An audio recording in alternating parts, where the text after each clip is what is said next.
Hello mga wangs! For today's video ay gagawa po tayo ng alternative hand feed formula. Kasi meron po tayong isang followers na namumroblema siya kahit sabi niya, Sir, paano kung nasa isla po kami at saka malayo po kami sa city at saka wala pong Shopee or Lazada or TikTok shop doon sa kanila para maka-avail ng Picoy hand feed formula. So ngayon, para sa iyo po ito, gagawa po tayo ng alternative hand feed formula. Ito po dati yung ginagamit ko nung mayroon pa akong African lovebirds. At saka sulit na po ito. At saka madaling tumaba ang ating mga alaga dito. So, start na po tayo. Ang akin pong mga gagamitin ay kailangan may salaan po tayo. At saka may blender. Ito oat growth at saka Thunderbird Chick Booster. Ito yun siya. Tapos mayroon po akong sunflower seed. Binalatan ko to. Dapat ibilad nyo to pero gagamitin ko na, sinangag ko na lang. At saka may African mix. So start na tayo. So, kailangan gilingin po natin lahat ng ating mga formula. Okay. Mag-start po tayo dito sa Thunderbird Chick Booster.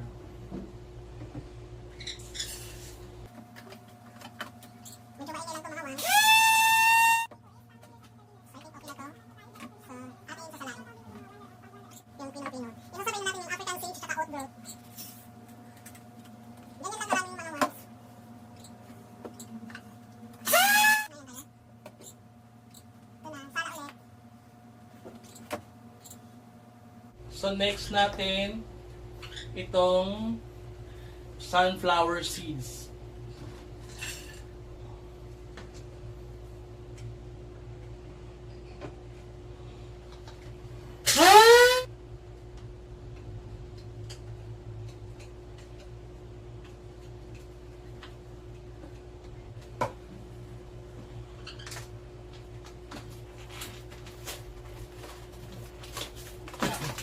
Tsaka mga ito, mga wangs, ito hindi ko na to sinasala kasi ano na to siya, pinong-pino na.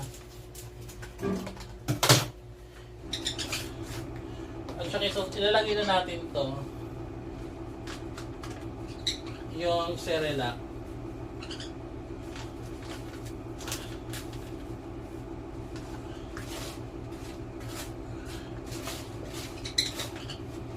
So, ayan, nahalo na natin. So, lalagyan natin ng moringa powder. Kung hindi nyo pa alam gumawa ng moringa powder, i-upload ko yung video nito kung paano ko ito ginawa. Yung moringa powder natin, siguro mga 2 ganito lang kasi baka magtai ang ating mga alaga. Isa, 2. So, ayan, 2 ganito na. So, halo-halo.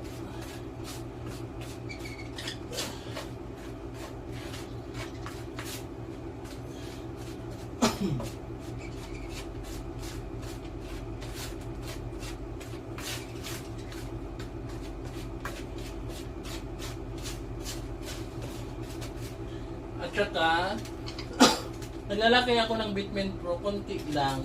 Kasi meron akong vitamin sa, meron akong vitamin Picoy. Pero konti lang. Ganyan.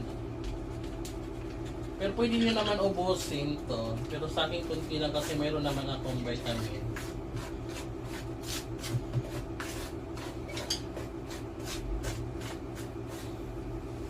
Dito yung aking mga alaga habang ginagawa. Habang ginagawa ko ang kanilang pagkain, andito sila. So, ayan na mga wangs. So, hindi na po ito ipakain sa kanila. Thank you for watching! Mga wangs, thank you for watching! Bye-bye! Thank you for watching talaga!